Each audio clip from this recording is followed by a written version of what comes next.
இப்போ புதுசா உங்களுக்கு வந்து இந்த பொறுப்பு வழங்கியிருக்காங்க. அதுக்காக எங்க சேனல் சார்பா நாங்க வந்து வாழ்த்துக்களை தெரிவிச்சுக்கிறோம். மகிழ்ச்சி வாழ்த்துக்கள். இப்போ இந்த பொறுப்புகளை வச்சு நீங்க என்னெல்லாம் பண்ண போறீங்க இந்த கட்சிக்காக? விளிம்புநிலை மக்களுக்காக, வியர்வை சிந்து மக்களுக்காக அயராது உழைத்து கொண்டிருக்கும், திருமணம் கூட செய்து கொள்ளாமல் தன் வாழ்க்கை ஏற்படுத்த தியாக தலைவர் அண்ணன் எழுச்சி தமிழர்கள் ஒரு 24 வயது உள்ள ஒரு இளைஞனுக்கு, ஒரு மாணவனுக்கு இந்த மாபெரும் இந்த மாநில பொறுப்பை கொடுத்த தியாக தலைவர் அவர்களுக்கும் வழிநடத்தும் தலைமைக்கும் என்னுடைய நெஞ்சார்ந்த நன்றிகளையும் வாழ்த்துக்களையும் தெரிவித்துக் கொள்ள கடமைப்பட்டிருக்கிறேன். போன உங்க தலைவரோட பிறந்த நாள்ல ஸ்டேஜ்ல மேடையில வந்து உங்க தலைவருக்காக பேசினவங்க, பாட்டு பாடினவங்க உங்க தலைவரே வந்து எதிர்த்து பேசுறாங்களே, அதை நீங்க பார்த்திருப்பீங்கன்னு நினைக்கிறேன். கடந்த ஆகஸ்ட் 17 மேடையில் அவர்களை அமர வைத்து அழகு பார்த்தார் என்னுடைய எழுச்சி தமிழர்கள். இந்த ஒரு வருடம் காலம் கூட வரவில்லை, அடுத்த பிறந்த நாள் கூட இன்னும் 1 மாதங்கள் இருக்கிறது. அப்படிப்பட்ட நிலையில் இன்று எழுச்சி தமிழர்களை அவதூறு பரப்புகிறார் என்று சொன்னால் இதில் பின்னணியில் யார் இருக்கிறார் என்பது நன்றாக தெரியும். எது காரணம் என்றால், விடுதலை சிறுத்தைகள் கட்சியில் இருந்து ஒரு அமைச்சர் ஆகிவிட்டாரா? ஏன் நான் அமைச்சர் ஆகக்கூடாதா? நான் இங்கே அதிகார நிலைக்கு வரக்கூடாதா? இப்போ அந்த நடுவர்கள் சங்கி வந்து அந்த வீடியோ ஒன்று போட்டிருக்காருல, அதில் சொல்றது என்ன சொல்றாருன்னா, போன வாட்டி திமுக கூட்டணியில் இருந்தப்போ அமித்ஷா வந்து பிறந்த நாளுக்கு வாழ்த்து தெரிவிக்கல, இப்போ வந்து தாவேக கூட்டணிக்கு வந்ததுக்கு அப்புறம் வாழ்த்து தெரிவிக்கிறாரு, இதுக்கு என்ன காரணம் அப்படின்னு கேட்கிறாரு. அமித்ஷா ஐயா பர்த்டே விஷ் பண்ணாருன்னா போன ஆட்சியில் ஏன் விஷ் பண்ணல, இந்த ஆட்சியில் ஏன் விஷ் பண்ணுறாரு? போன ஆட்சியில் எதிரியா இருந்த நம்ம இந்த ஆட்சியில் எதிரியா இல்லையா? விடுதலை சிறுத்தைகள் கட்சியின் தலைவர் முனைவர் டாக்டர் தொல் திருமாவளவன் அவர்கள் ஏகப்பட்ட குழப்பத்தில் இருக்கிறார். ஆனா உங்க கட்சியோட பொருளாளர் மனைவி ஷர்மிளா அவங்களே வந்து பாத்தீங்கன்னா உங்க தலைவருக்கு இந்த விஷயத்துல எதிர்ப்பா தான் பேசியிருக்காங்களே, அதை நீங்க எப்படி பாக்குறீங்க? இந்த பெண் அமைப்பு என்பதை இழுத்து மூடிவிட்டு இன்று அண்ணன் உதயநிதி அவர்களாலே நேரடி மூலமாக இது செயல்படுகிறது என்று ஒரு பரவலாக செய்திகள் வருகிறது. உதயநிதி இந்த ஆட்சியை கவிழ்க்கணுன்றதுக்காக இந்த மாதிரிலாம் பண்றாரு அப்படின்றீங்களா? அப்போ ஓகே, இப்போ நம்ம பேசிட்டு இந்த டைம்ல வந்து பாத்தீங்கன்னா மதுரை போன்ற சில இடத்துல வந்து உங்க தலைவரோட போட்டோ, உங்க கட்சியான சில இதை வந்து அசிங்கப்படுத்துறான வேலைகள்லாம் நடந்துட்டு இருக்கு. சாதியின் எதிரி திருமா, சாதியவாதிகளின் எதிரி திருமா, மதத்தை வைத்து பிளவுபடுத்தக்கூடிய சனாதனர்களின் எதிரி திருமா, எழுச்சி தமிழர் யாருக்கு எதிரியா இருக்காரு பாத்தீங்க. இப்போ சேலத்துல வந்து பாத்தீங்கன்னா அம்பேத்கரோட அந்த கால் மேல கால் போட்டிருக்க அந்த சிலையை வந்து வைக்கிறதுக்கு கூட பயங்கரமான எதிர்ப்பு கிளம்பிட்டு இருக்கு. அந்த சிலையை வைக்கவே விடலையே. கால் மேல் காலை போட்டு யார் புகைப்படம் யாரா இருந்தாலும் அமர்வது குற்றமா, இல்ல புரட்சியாளர் அம்பேத்கர் இப்படி அமர்ந்திருக்கிறார் என்று குற்றமா? சிறுபான்மை துறை என்று ஒரு துறை இருக்கிறது, பிற்படுத்தப்பட்ட துறை என்று ஒரு துறை இருக்கிறது. ஆனால் சமூக நீதி துறை என்பதை, அதற்கு முன் இருந்த ஆதி திராவிடர் நலத்துறை என்பதை மாற்றியதற்கான காரணம் என்னவென்று தெரியும். இப்ப மாத்தல, உங்க அமைச்சர் வன்னியரசு வந்து பதவியேற்கிறதுக்கு முன்னாடியே வந்து மாத்திட்டாங்க. ஆனா இப்போ 1 மாசம் கழிச்சு இதுக்கான கேள்வி நீங்க ஏன் கேட்குறீங்க? இப்போ இவ்வளவு நேரம் வந்து விஜய் வந்து இந்த மாதிரி 8 தலித் அவர்களை வந்து அமைச்சர் ஆக்கியிருக்காரு அப்படிலாம் சொல்லியிருக்கீங்க. இப்போ இந்த விஷயத்துல அவங்களை கேள்வி கேட்டு திருப்பியும் ஒரு குழப்பத்தை உண்டாக்குறீங்களே, ஏன்?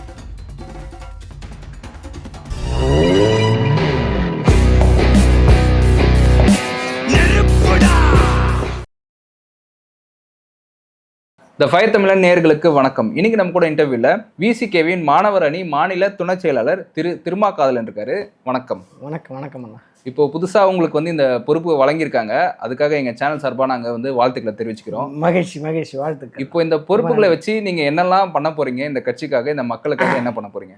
விளிம்புநிலை மக்களுக்காக, வியர்வை சிந்து மக்களுக்காக அயராது உழைத்து கொண்டிருக்கும், திருமணம் கூட செய்து கொள்ளாமல் தன் வாழ்க்கை ஏற்படுத்த தியாக தலைவர் அண்ணன் எழுச்சி தமிழர்கள் ஒரு 24 வயது உள்ள ஒரு இளைஞனுக்கு, ஒரு மாணவனுக்கு இந்த மாபெரும் இந்த மாநில பொறுப்பை கொடுத்த தியாக தலைவர் அவர்களுக்கும் வழிநடத்தும் தலைமைக்கும் என்னுடைய நெஞ்சார்ந்த நன்றிகளையும் வாழ்த்துக்களையும் தெரிவித்துக் கொள்ள கடமைப்பட்டிருக்கிறேன்.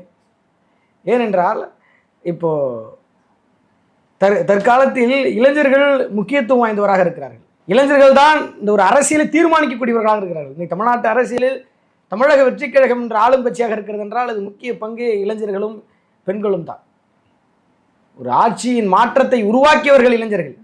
அதன் அடிப்படையில் எங்களுடைய தலைவர் தியாகத்தந்தை எழுச்சி தமிழர்கள் 27 வயதில் கட்சியின் தலைவராக ஆகியிருக்கிறார். மதுரை மண்ணிலே 27 வயதிலே கட்சியின் தலைவராக ஆகிய அந்த ஒரு இளம் பருவத்தில் தலைவராகிய எழுச்சி தமிழர் அவர்கள் என்னை போன்ற இளைஞர்களையும் அங்கீகாரப்படுத்தியிருக்கிறார், அரசியல் படித்திருக்கிறார். எனவே தியாகத்தந்தை எழுச்சி தமிழர்களுக்கு கோடான கோடி நன்றிகளை சொல்ல கடமைப்பட்டிருக்கிறோம். முற்போக்கு மாணவர் கழகத்தின் சார்பிலே என்னை மாநில துணை செயலராக நியமித்த வாழும் அம்பேத்கர் அண்ணன் எழுச்சி தமிழர் அவர்கள், தியாக தந்தை அவர்களுக்கு என்னுடைய கோடான கோடி நன்றிகளை அவர் பாதத்தில் சொல்ல கடமைப்பட்டிருக்கு. இப்போ உங்க தலைவரை புகழ்ந்து இவ்வளவு விஷயம் பேசியிருக்கீங்க. போன உங்க தலைவரோட பிறந்த நாள்ல ஸ்டேஜ்ல மேடையில வந்து உங்க தலைவருக்காக பேசினவங்க, பாட்டு பாடினவங்க இப்போ உங்க தலைவரே வந்து எதிர்த்து பேசுறாங்களே, அதை நீங்க பார்த்துருப்பீங்கன்னு நினைக்கிறேன். யாரை சொல்றேன்னா யூடியூப் ப்ரூட்டஸ், அப்புறம் அந்த நடுவீரல் சங்கி, அதுக்கப்புறம் சாட்டை துரைமுருகன் கூட உங்க தலைவருக்கு எதிராக வந்து இப்போ கருத்துக்களை பரப்பிட்டு இருக்காங்க. இதுக்கான காரணம் என்ன? அதாவது ஆகஸ்ட் 17 வருவதற்கு ஒரு வருட காலம் கூட முழுமையாகவில்லை. கடந்த ஆகஸ்ட் 17 மேடையில் அவர்களை அமர வைத்து அழகு பார்த்தார் என்னுடைய எழுச்சி தமிழர்கள். அவர்கள் தலைவரை புகழ்ந்து பேசியவர்கள் தான், வேற யாரும் கிடையாது. அவர் இருவருமே தலைவர் எழுச்சி தமிழர்களை ஆகஸ்ட் 17 கடந்த பிறந்த நாளில் புகழ்ந்து பேசியவர்கள். புரியுதுங்களா? அப்படிப்பட்ட அவர்கள் இந்த ஒரு வருடம் காலம் கூட வரவில்லை. அடுத்த பிறந்த நாள் கூட இன்னும் 1 மாதங்கள் இருக்கிறது.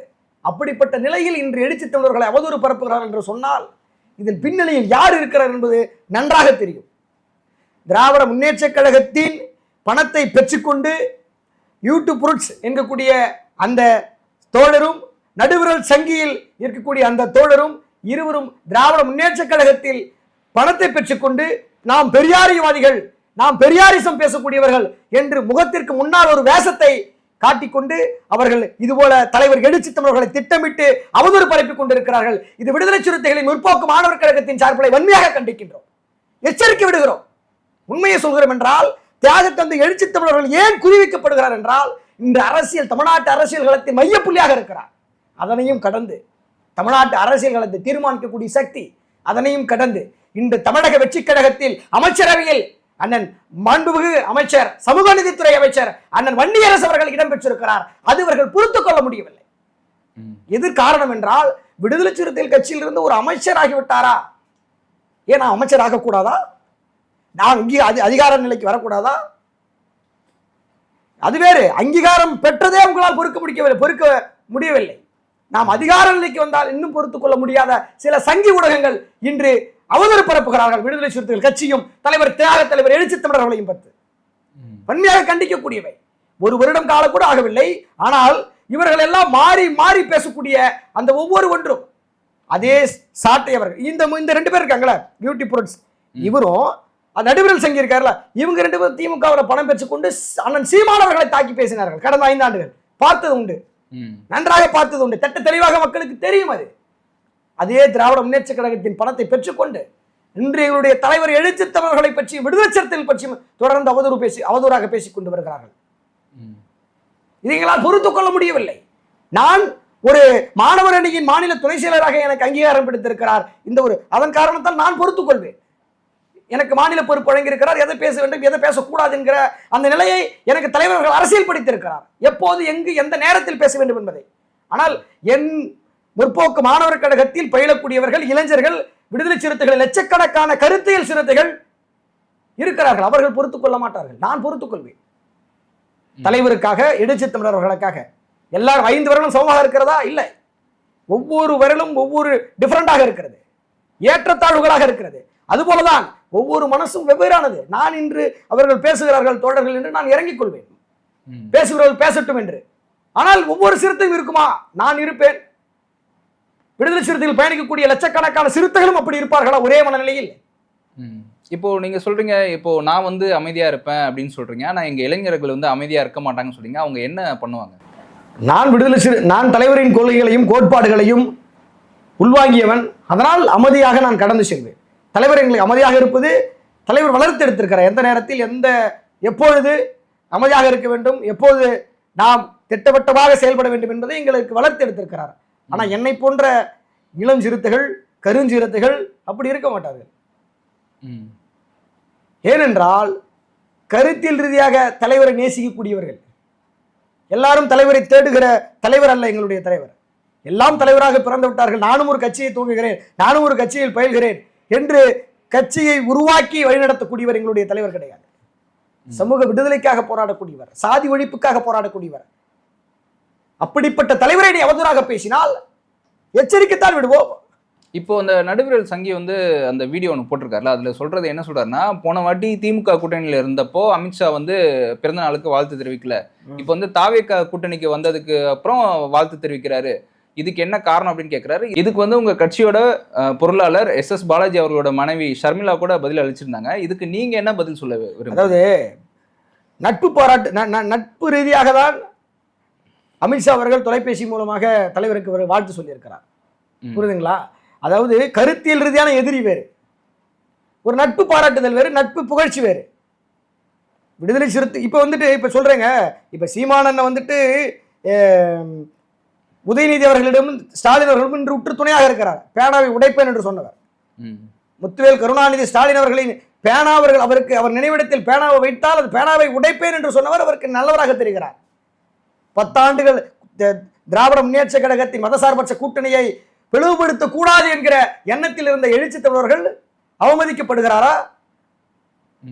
இல்ல அவர் மீது இப்படியெல்லாம் அவர்கள் திமுகவை சார்ந்தவர்கள் பேச வேண்டும் என்று நினைக்கக்கூடியதெல்லாம் இதுபோல ஊடகவியலாளர்களிடம் பணத்தை கொடுத்து பேச வைக்கிறார்கள். இதுதான் உண்மை. இப்போ கம்யூனிஸ்ட் கட்சி கூட தான் இப்போ திமுகல இருந்து வந்து தாவேகாக்கு ஆதரவு கொடுக்குறாங்க. ஆனா உங்க தலைவரை மட்டும் அவங்க குறிவிக்கிறதுக்கான டார்கெட்ட தலைவர் தாங்க மெயின். அதாங்க தமிழ்நாட்டின் மையப்புள்ளியே எழுச்சி தமிழர் தாங்க. தமிழ்நாட்டு அரசியல் தீர்மானிக்கக்கூடியவரே எழுச்சி தமிழர் தானங்க. இப்படிப்பட்ட ஒரு தொலைநோக்கு பார்வை கொண்டவர், சனாதனவாதிகளை எதிர்க்கக்கூடியவர். இப்படிப்பட்ட தலைவரை எதிர்ப்பது, இதாவது இப்படிப்பட்ட தலைவரை அவதூறாக பேச வேண்டும் என்று திராவிட முன்னேற்ற கழகம் சொல்லிதான் இதை செய்கிறார்கள். இதை விட என்ன பண்ண முடியும்? இப்போ நீங்க சொல்றீங்க ஓகே, அதாவது நடுவிரல் சங்கி இவங்களுக்குலாம் வந்து திமுக வந்து காசு கொடுத்து பேச வைக்குதுன்னு சொல்றீங்க. ஆனா உங்க கட்சியோட பொருளாளர் மனைவி ஷர்மிளா அவங்களே வந்து பாத்தீங்கன்னா உங்க தலைவருக்கு இந்த விஷயத்துல எதிர்ப்பா தான் பேசியிருக்காங்களே, அதை நீங்க எப்படி பாக்குறீங்க? அதாவது பத்திரிகையாளராக இருப்பதனால் அவர் நடுநிலைத்தன்மையாக செயல்பட வேண்டும் என்று நினைக்கிறாரா என்று தெரியவில்லை. ஆனால் அவர் அந்த செய்தி பரப்புவது மனவெளியை ஏற்படுத்துகிறது. எங்களுடைய கட்சியினுடைய பொருளாளராக இருக்கக்கூடிய அண்ணன் எஸ் பாலாஜி அவர்களின் மனைவியாக இருக்கிறார். ஒரு கட்சியை நேசிக்கக்கூடியவர், ஒரு சாதி ஒழிப்பு களத்தில் போராடக்கூடியவர் அண்ணன் எஸ் பாலாஜி அவர்கள். அவருடைய மனைவி இதுபோல அந்த செய்தியை பரப்புவது, அந்த செய்தியை சமூக வலைதளங்களில் எடுத்து உரைப்பது எங்களுக்கு மன வலியாக இருக்கிறது. எனவே அவர் எந்த நிலையில் பார்க்கிறாரோ, எத்தனை பேரை விமர்சித்திருந்தாலும் பரவாயில்லை, ஆனால் விடுதலை சிறுத்தைகள் கட்சி தலைவர் அவர்களை இப்படி அந்த செய்தியை பரப்புவது மனவெளியை ஏற்படுத்துகிறது. இப்போ நீங்க சொன்னீங்க இந்த நடுவிரல் சங்கி, யூடியூப் ப்ரூட்டஸ், அதுக்கப்புறம் ஷர்மிளா இவங்களாம் டிஎம்கே ஆதரவாக இருக்கிறதுனால இந்த மாதிரி பேசுறாங்க. ஆனா சாட்டை துரைமுருகன் வந்து பாத்தீங்கன்னா நாம் தமிழர்ல இருக்காரு. அவங்க வந்து திமுகவுக்கு எதிர்ப்பா தான் இவ்வளவு நாளா செயல்பட்டு இருந்தாங்க. அவங்களும் உங்க தலைவர் திருமா அவர்களை எதிர்க்கிறதுக்கான காரணம் என்ன? அவ்வளவுதான். இன்னைக்கு அதாவது எப்படி சொல்றது, திமுகவை எதிர்க்க வேண்டிய நேரத்தில் எதிர்த்தார்களா என்ற கேள்வியே இன்னும் எங்களுக்கு மறைமுகமாக தோன்றுகிறது. திமுக மறைமுகமாக தான் கூட்டணி இருந்தார்கள் என்று இப்பயே தெரிகிறது எங்களுக்கு. வெளியே மட்டுமே திமுகவை எதிர்த்த மாதிரி தான் எங்களுக்கு தெரியுது. இப்ப திமுகவினுடைய மறைமுக கூட்டணியில் தான் சீமானவர்கள் பயின்றார் என்கிறது போலதான் தெரியுது இப்போ ஒவ்வொரு நிகழ்ச்சியிலும் பார்க்கும்போது கண் முன்னாடி. அதனால அண்ணன் சாட்டை துரைமுருகன் அவர்கள் இவரும் திராவிட முன்னேற்ற கழகத்திலே பணத்தை பெற்றுக்கொண்டுதான் செயல்படுகிறார் போல எங்களுக்கு தெரிகிறது, தட்டு தெளிவாக தெரிகிறது. அப்ப திமுக தான் இவங்க எல்லாருக்குமே பணத்தை கொடுத்து உங்க தலைவர் வேலை செய்யறாங்க, செய்ய சொல்றாங்க. இதை நம்ம பண்ண முடியும். தலைவர் திருமாவர்கள் அதாவது அண்ணன் வன்னியரசு அவர்கள் எவ்வளவு பெரிய ஒரு கருத்தியல் ரீதியான போர்ப்படை தளபதி என்பதை இந்த ஆட்சியில் தமிழ்நாட்டு அமைச்சரவையிலே முதன்மை அமைச்சராக திகழ்கிறார், முன்மாதிரி அமைச்சராக திகழ்கிறார் அண்ணன் வன்னியரசு அவர்கள். ஏன் திகழர் என்றால் அவர் பாதிக்கப்பட்ட மக்களோடு, விளிம்புநிலை மக்களோடு, வேர்வை சிந்து மக்களோடு போராட்ட களத்தில் இருந்து வந்தவர் அண்ணன் வன்னியரசு அவர்கள். அவருக்கு தெரியும் அந்த வலியும் வேதனையும் என்னவென்று, மக்களின் வலியும் வேதனையும் என்னவென்று அண்ணன் வன்னியரசு அவர்கள் உணர்ந்தவர். அதனால் மக்கள் களத்தில் நேரடியாக செல்கிறார். பாதிக்கப்பட்ட மக்கள் எங்க பாதிக்கப்படுகிறார், நேரடியாக செல்கிறார். மணப்பட்டை பிரச்சனை எங்க நேரடியாக செல்கிறார். அவ்வளவு பிரச்சனைகளையும் நேரடியாக களத்திற்கு சென்று அங்கு அவர்களுக்கு தேவையான வசதிகளையும் தேவையான தேவைகளையும் பூர்த்தி செய்கிறார் வன்னியரசு அவர்கள். இன்று அனைத்து அமைச்சரும் அப்படி கிடையாது. ஆனால் அனைத்து அமைச்சர்களுக்கும் முன்மாதிரி அமைச்சரான வன்னியரசு அவர்கள் இது அவர்களால் பொறுத்துக் கொள்ள முடியவில்லை. அதுபோல இன்னைக்கு ஒரு தலித்தா இருக்கக்கூடியவர்கள் ஒரு இந்த பறையர் சமூகத்திலிருந்து வேளாங்கி வருவது பிடிக்கவில்லை அவர்களுக்கு. அண்ணன் லயோலா மணி அவர்கள் இன்று பொறுப்பு வாங்கியிருக்கிறார். அது பிடிக்காமல் அவரை பற்றி அவதூறு பரப்புகிறார்கள். இந்த மூவருமே அவதூறு பரப்புகிறார்கள். எதன் அடிப்படையில்? சாதி என்கிற ஒற்றை சொல். இந்த சாதிக்காரன் இந்த இடத்தில் வர வேண்டுமா? இந்த சாதிக்காரன் எழுதிய நூலை மாணவர்கள் படிக்க வேண்டுமா? இந்த சாதிக்காரன் எழுதிய அந்த பாடநூலை, அந்த பாடநூல் வரையறையை தமிழ்நாடு முழுவதும் இருக்கக்கூடிய நம் மாணவர்கள் படிக்க வேண்டுமா என்று அவர் யோசித்து பார்க்கிறார்கள். அதனால்தான் அந்த சாதியின் பார்வை அவர் பின்னால் துரத்துகிறது. சாதியின் பார்வை தொடர்ச்சியாக அவர் மனநிலை பாதிக்கப்படும் அளவிற்கு அவர்கள் உள்வாங்கி இருக்கிறார்கள். அந்த சாதியை பற்றி, சாதி பெருமையை பற்றி அவர்கள் பேசுகிறார்கள். திமுகவுக்குமே அந்த சாதி புத்தி இருக்குன்னு சொல்றீங்களா? இருக்குதுங்க. நான் கரெக்டா உண்மையை சொல்றேங்க. அவங்க இருக்காதுன்னு தெரியல, அவங்க வந்து செயல்படுத்தக்கூடிய ஊடகங்கள் அப்படி இருக்குது. அவங்க இருக்காங்களா இல்லையாங்கிறத வெளிப்படையாக காட்ட மாட்டாங்க. ஆனால் அவங்க பணத்தை கொடுத்து ஊடகங்கள் மூலமாக வெளிப்படையாக காட்டுகிறார்கள். 10 வருட காலமாக உங்களுக்கு மதசார்பற்ற முற்போக்கு கூட்டணியை பிளவுபடுத்தாமல் ஒற்றுமையாக இருக்க வேண்டும் என்று எழுச்சி தமிழர்களுக்கு இப்படியெல்லாம் செய்கிறார்கள். இது மிகப்பெரிய மனவெளியை ஏற்படுத்துகிறது. எப்படிப்பட்ட தலைவருக்கா? இந்திய அளவில் இந்திய கூட்டணியை உருவாக்கியதில் முக்கிய பங்கு வகித்தவர் எழுச்சி தமிழர்கள். அப்படிப்பட்ட தலைவருக்கா இப்படி செய்கிறீர்கள்? பணத்தை கொடுத்து வன்மையாக கண்டிக்கக்கூடியவை. எனவேதான் இதையெல்லாம் பொருட்படுத்திக் கொள்ளாமல் தான் அண்ணன் எழுச்சி தமிழர்கள் கட்சியின் வளர்ச்சியை பற்றியும் கருத்தியல் ரீதியான சிறுத்தைகளை உருவாக்குவதை பற்றியும் எழுச்சி தமிழர்கள் சிந்தித்து களமாடி கொண்டிருக்கிறார். அந்த காலத்தில் 35 வருட காலமாக இந்த வருங்க இப்ப லயோலா மணி என்ன, இன்னைக்கு ராஜ்மோகன் என்ன, இன்னைக்கு தமிழ்நாட்டு அமைச்சரவையில் இடம்பெற்றிருக்கக்கூடிய 7 அமைச்சர்கள், அண்ணன் வன்னியரசு உட்பட 8 அமைச்சர்கள், இவர்கள் நின்றதற்கே இவர்கள் பொறுத்துக் கொள்ள முடியவில்லை. ஆனால் தியாகத்தந்தை எழுச்சி தமிழர்கள் 35 வருட காலமாக ஒற்றை நபராய் இன்று ஒரு தலைவராக நிற்கிறார் என்றால், தாக்கு பிடித்து நிற்கிறார் என்றால் எவ்வளவு பெரிய வரலாறு. ஒரு அமைச்சராகவே உன்னால் ஏற்க முடியவில்லை, இவன் ஒரு தலைவராக, ஒரு நாடாளுமன்ற உறுப்பினராக கேள்வி எழுப்பக்கூடிய நிலையில் ஒரு தலைவர் உருவாகி இருக்கிறார் என்று சொன்னால் இதை எப்படி அவனால் பொறுத்துக் கொள்ள முடியும்? அதனால்தான் தலைவரை அவதூறாக பேசுகிறார். அதனால்தான் தலைவருக்கு அதாவது பணத்தை பெற்றுக்கொள்வதற்கு முன்பு ஒரு மாதிரி, பணத்தை பெற்றுக்கொண்ட பின்பு ஒரு மாதிரி அவர்களின் பேச்சு எடுத்து அந்த ஊடகங்களில் பேசக்கூடிய அந்த தோழர்கள் இப்படியெல்லாம் பேசுகிறார்கள். இப்போ நீங்க சொல்றீங்க இவங்க எல்லாமே திமுக கிட்ட காசு வாங்கிட்டு தான் இந்த மாதிரி உங்க தலைவருக்கு எதிர்ப்பா பேசுறாங்கன்னு சொல்றீங்க. அதற்கான ஆதாரம் எதா இருக்கா? இல்ல சும்மாவே உங்க தலைவரை எதிர்க்காங்கன்றக்காக நீங்க காசு வாங்கிட்டு பேசுறாங்கன்னு? அதுதாங்க முன்னாடி பேசிய பேச்சுக்கும் இப்ப பேசக்கூடிய பேச்சுக்கும் டிஃபரெண்ட் தெரியுதுல. பணத்தை வாங்கினாங்களாங்கிறத தாண்டி இன்னைக்கு திமுகவை எதிர்த்து பேசிய சாட்டை துறைமுருகன் அவர்களே இன்னைக்கு திமுக ஆதரவா பேசுற மாதிரி பேசுறாருல. தலைவர் திருமாவர்களை விமர்சிக்கிறார்ல. அதுபோல இந்த 2 ஊடகங்களும் பெரியாரிஸ்டுகள் என்று பேசக்கூடியவர்கள், பெரியாரிவாதிகளாக தன்னை உருவெடுத்திருக்கிறார்கள் ஊடகத்தின் மூலமாக. அப்படி இருக்கிறவங்க இது போல பேசும்போது ஒரு அமைச்சராக இருக்கிறார் என்றால் வாழ்த்த வேண்டும். தலைவர் எழுச்சி தமிழர்கள் இன்று அதிகார துணைக்கு பயணிக்க வேண்டும், அமைப்பாக்கி தான் அதிகார நிலைக்கு வந்திருக்கிறார். வேற எந்த நிலைக்கு வரல, சாதாரணமா வரல. 35 வருட கால உழைப்பு அது. புரியுதுங்களா? அதனால இந்த பணம் பெற்றது, பணம் வருவது அவர்களின் பேச்சு வழக்கிலே தெரிகிறதுங்கிற நான் தலைவரை இன்னைக்கு தமிழ்நாட்டின் மையப்புள்ளி எழுச்சி தமிழர் அவரை விமர்சித்து பேசுகிறார், அவர் மீது அவதூறை பரப்புகிறார்கள். அது நல்லா தெரியுதுங்கிற நான். முன்னாடி தலைவர் ஒரு வருஷம் கூட அவ்வளவு தலைவர் அதுக்கு பின்னாடியே இப்படி கேள்வி எழுப்பணும், அவதூறு பரப்பணும். அவன் முன்னாடி பேசுற வார்த்தைக்கும் பின்னாடி பேசிய வார்த்தைக்கும் டிஃபரெண்ட் இருக்குல்ல. முதுகுக்கு முன்னாடி எப்படி பேசுறதும் முதுகுக்கு பின்னாடி பேசுறதும் ஒரு வார்த்தைகள் இருக்குல்ல, வரைமுறை இருக்குல்ல, அதுலதான் நல்லா தெரியுதுங்கிற நான். பெற்றார்களோ பணத்தை பெற்றுக்கொண்டார்களா இல்லையா என்று அடுத்த நிலையை தாண்டியும் கூட அவர்கள் வார்த்தை சொல்லாடல் தெளிவாக தெரிகிறது, பணத்தை பெற்றுக் கொண்டார்கள் என்று. திராவிட முன்னேற்ற கழகத்தில் ஒரு பெண் அமைப்பு என்று ஒரு அமைப்பு இருந்தது. அந்த அமைப்பின் மூலமாக இது போல பணத்தை கொடுக்கக்கூடிய ஒன்றெல்லாம் நடந்தேறியது. அந்த பெண் அமைப்பு என்பதை இழுத்து மூடிவிட்டு இன்று அண்ணன் உதயநிதி அவர்களாலே நேரடி மூலமாக இது செயல்படுகிறது என்று ஒரு பரவலாக செய்திகள் வருகிறது. அதனால நான் சொல்கிறேன், உதயநிதி இந்த ஆட்சியை கவிழ்க்கணும்ன்றதுக்காக இந்த மாதிரிலாம் பண்றாரு அப்படின்றீங்களா? அப்போ கண்டிப்பா இருக்கலாமே, இதுல என்ன இருக்குது? அவர்கள் கவிழ்க்கக்கூடிய சூழலில் எந்த நேரத்தில் எப்படி மாறுவார்கள் என்று நமக்கே தெரியாது. அப்படிப்பட்டவர்கள் தான் திராவிட முன்னேற்ற கழகம். நன்றாக தெரிந்தவை, மக்களுக்கு புரிந்தவை. அதனால்தான் 2026 அவர்களுக்கு பாடத்தை புகட்டி இருக்கிறார்கள் தமிழ்நாட்டு மக்கள். ஓகே, இப்போ நம்ம பேசிட்டு இந்த டைம்ல வந்து பாத்தீங்கன்னா மதுரை போன்ற சில இடத்துல வந்து உங்க தலைவரோட போட்டோ, உங்க கட்சியான சில இதை வந்து அசிங்கப்படுத்துறான வேலைகள்லாம் நடந்துட்டு இருக்கு.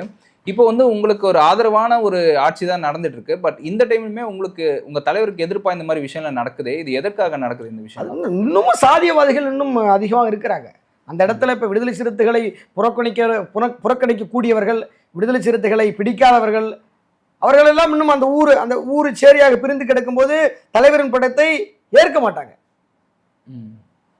அந்த ஊருக்குள்ள இருக்கக்கூடிய பிரச்சனைகளில் தலைவர் என்ன செய்வார்? அப்ப இந்த தலைவர் இந்த சமூகத்துக்காக போராடுகிறார். ஆனா அப்படி கிடையாது. தலைவர் அவர்கள் ஒரு சமூக நீதிக்காக போராடக்கூடியவர். இந்த சாதியின் தலைவர் தான் என்று ஒரு சிறிய வட்டத்துக்குள் சுருக்கி பார்க்க கூடாது. ஆனால் அப்படி பார்க்கக்கூடியவர்கள் தான் இது போல சாதிய வன்மத்தோடு தலைவர் அவர்களின் படத்தை இழிவாக கிழிக்கிறார்கள், தலைவரை இழிவாக பேசுகிறார்கள், தலைவரின் படத்தை அழிக்கிறார்கள், சாணி அடிக்கிறார்கள். இது போல ஏராளமான கொடுமைகள் எல்லாம் நடக்கிறது.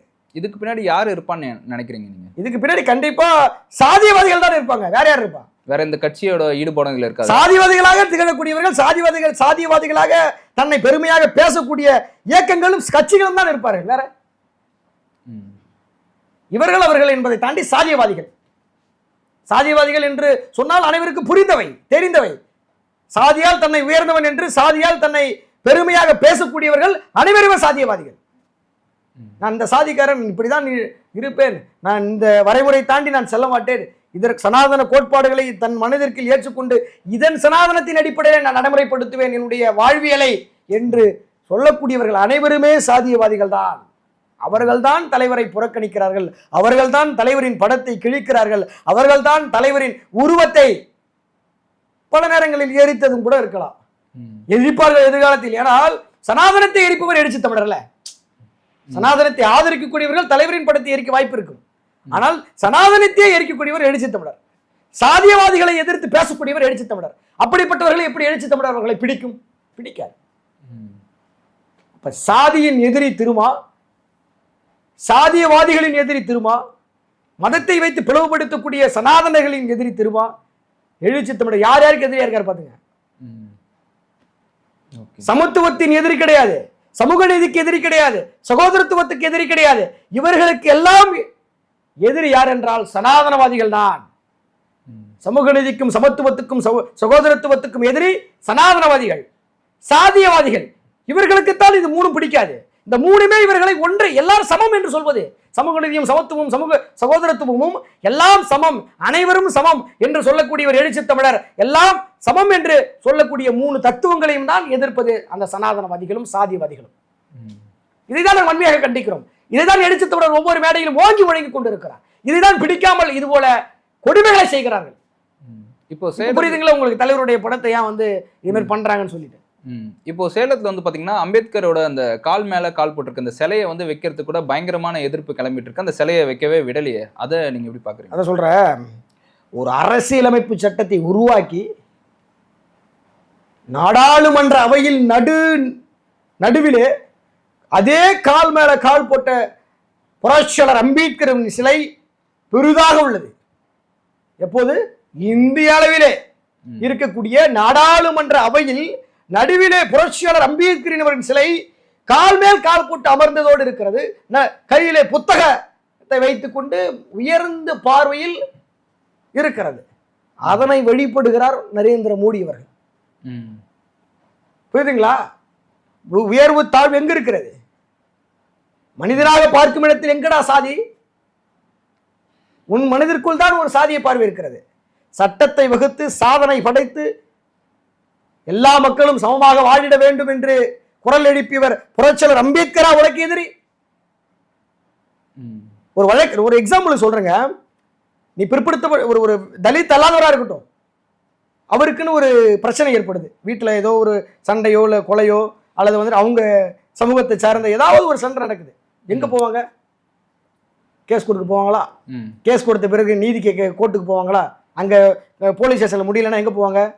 கோர்ட்டுக்கு. அந்த கோர்ட்டில் உள்ள நீதியை வழங்குவதே புரட்சியாளர் அம்பேத்கர் தான். நீ எந்த சாதியை எடுத்துட்டு போ, சாதியை பார்த்தா நீதி வழங்குறாரு புரட்சியாளர் அம்பேத்கரின் வகுத்த சட்டம். சாதியை பார்த்த புரட்சியாளர் அம்பேத்கர் அவர்கள் எழுதியிருக்கிறார் சட்டம். என்ன கொடுமைடா இது? யாருக்கு வந்தது? புரட்சியாளர் அம்பேத்கர் அவர்கள் கால் மேல் கால் போட்டு அமர்ந்தது குற்றமா, இல்லை கால் மேல் காலை போட்டு யார் புகைப்படம் யாரா இருந்தாலும் அமர்வது குற்றமா, இல்ல புரட்சியாளர் அம்பேத்கர் இப்படி அமர்ந்திருக்கிறார் என்பது குற்றமா? புரிய நினைக்கிறேன். யாரா அந்த இடத்துல வேற யாராவது கால் போட்டு அமர்ந்திருந்தா இது மாதிரி பண்ணிருக்க மாட்டேன். அங்க இருந்தது புரட்சியாளர் அம்பேத்கர் அவர்கள். அதனால் முன்னால் பொறுத்துக் கொள்ள முடியவில்லை. அவர் எங்க எதற்காக போராடினார்? எதற்காக சட்டத்தை வகுத்தார்? உனக்கும் எனக்கும் வேறுபாட்டையா கிளப்பி விட்டு சென்றார். உனக்கான உரிமையை உனக்கு பெற்றுக் கொடுத்தார், எனக்கான உரிமையை எனக்கு பெற்றுக் கொடுத்தார். புரட்சியாளர் அம்பேத்கர் அந்த பார்வையில் தானே நீ பார்க்க வேண்டும்.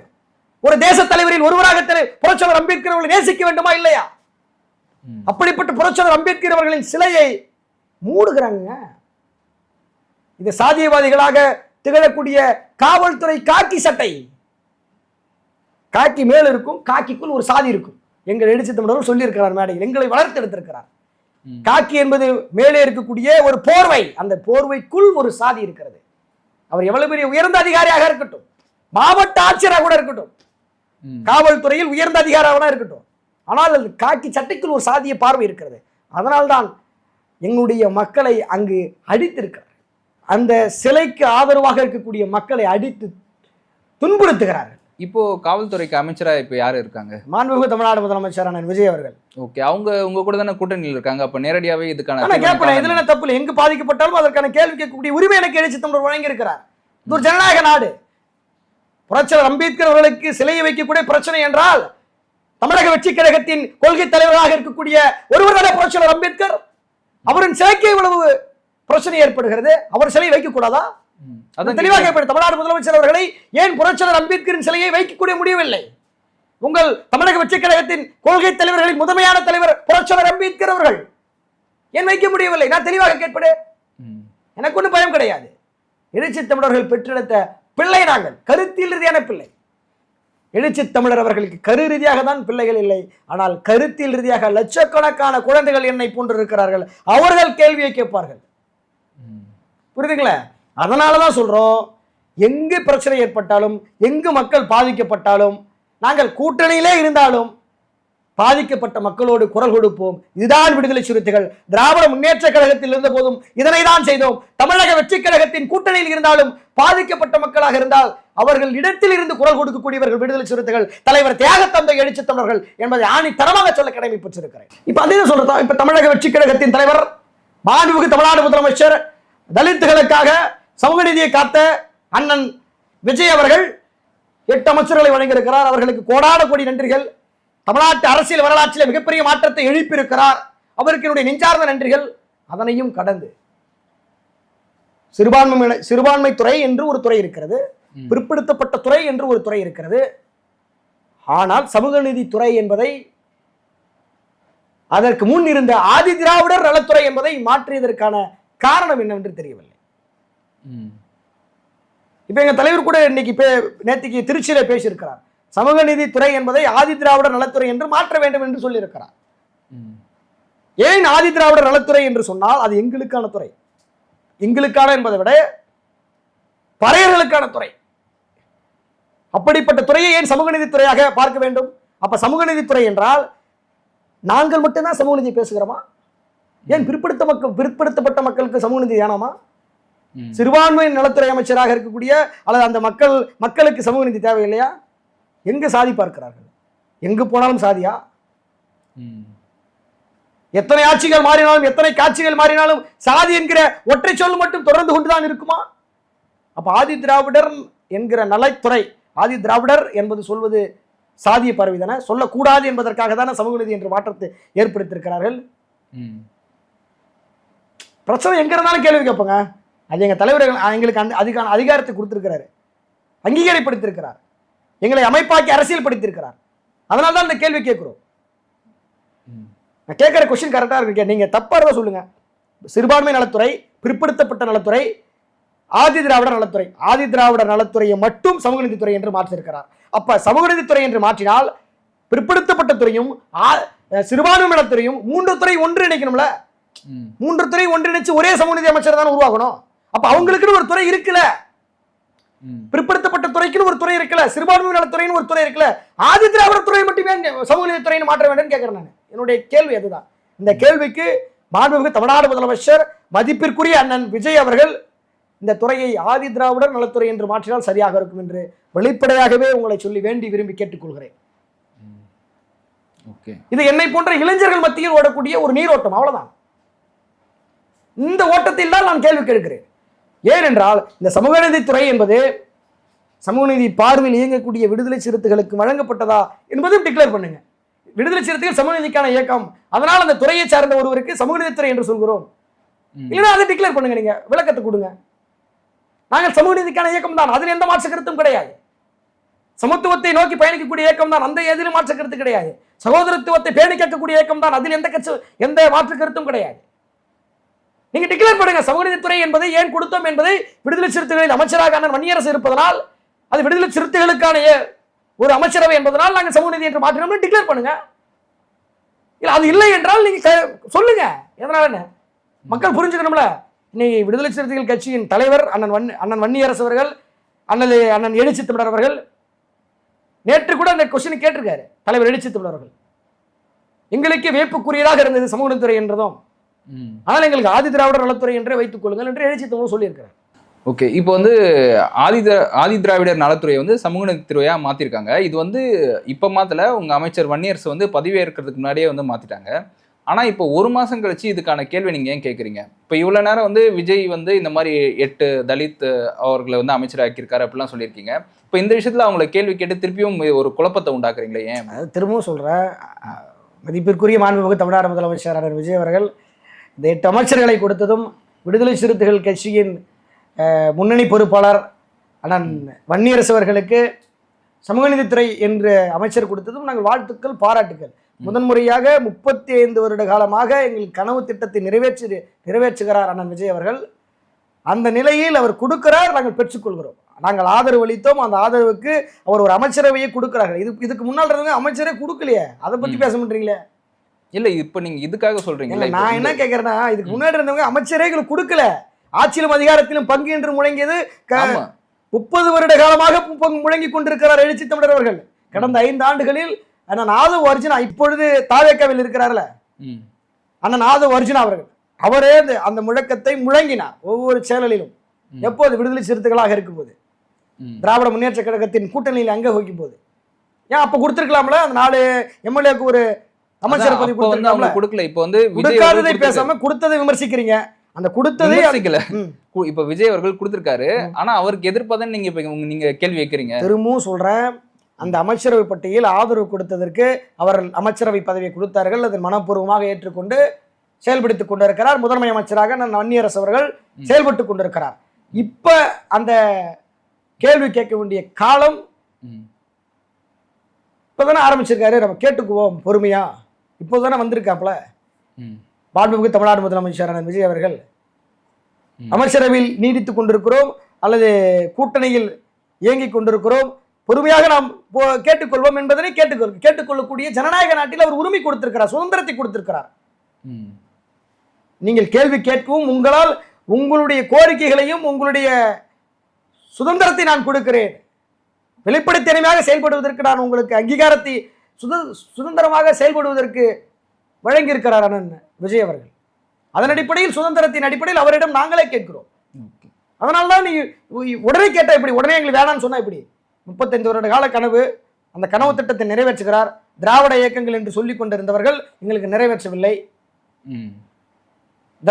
திராவிடத்தின் மீது பேரன்பு கொண்டவர் அண்ணன் திருமாவர்கள். உங்களுக்கு தெரியும் நினைக்க, திராவிட முன்னேற்ற கழகத்தின் மாணவர் அணியிலே தலைவர் எழுச்சி தமிழர் பங்கேற்றிருக்கிறார். கல்லூரி காலத்தில், என்னை போன்ற கல்லூரி காலத்தில், மாநில கல்லூரியில் எனக்கு முன்மாதிரி மாணவர் எழுச்சி தமிழர் அவர்கள். நான் மாநில கல்லூரி படித்த ஒரு மாணவன். எழுச்சி தமிழர்கள் மாநில கல்லூரியில் பிஎஸ்சி வேதியியல் அவர்கள் படித்தார், வேதியியல் பட்டத்தை பெற்றார். அந்த காலத்திலே, அக்காலத்திலே திராவிடத்தின் மீது திராவிட முன்னேற்ற கழக மாணவர் அணியில் பயின்றவர் அண்ணன் திருமாவர்கள். அவருக்கு தெரியாதா? அப்படிப்பட்ட தலைவரை ஆட்சியிலும் அதிகாரத்திலும் பங்கு என்று முயங்கிக் கொண்டிருந்த எழுச்சி தமிழர்களை எப்போது தரவில்லை. அந்த கனவு திட்டத்தை நிறைவேற்றிருக்கிறார் அண்ணன் விஜய் அவர்கள். அதனால் உடனே எப்படி கொடுத்து வேணான்னு சொல்ல முடியும்? நம்மளை நம்பி ஒருத்தர் கொடுக்கிறாரு, நீங்க கண்டிப்பா எங்களுடைய அமைச்சர்கள் இடம்பெற வேண்டும் என்று வேண்டி விரும்பி கேட்கிறார்கள். இதுக்கு முன்னாடி எங்களுடைய எவ்வளவு விமர்சனங்கள் இருக்கிறது தமிழக வெற்றி கழகத்தின் மீது. நானே பேசியிருக்கிறேன், எங்கள் தலைவரும் பேசியிருக்கிறார். எவ்வளவோ விமர்சனங்கள் வைத்திருக்கிறோம். தலைவர் அண்ணன் விஜய் அவர்களை நானே பல்வேறு முறையில் என்னுடைய மக்கள் பாதிக்கப்படுவது ஏன் குரல் கொடுக்கவில்லை என்றெல்லாம் கேள்வி கேட்டிருந்த தனுஷ் தான் நான். அப்படிப்பட்டவர், அப்படி இருக்கக்கூடிய மதசார்பின்மையை மதசார்பின்மைக்கு எதிராக இருந்தவராக இருந்திருந்தால் இன்னைக்கு பிஜேபி அங்க வகிக்கக்கூடிய அதிமுக கூட்டணியில் இருக்கக்கூடிய ஆதரவு கடிதம் எழுதியிருக்கலாம். அப்படி எழுதினாரா?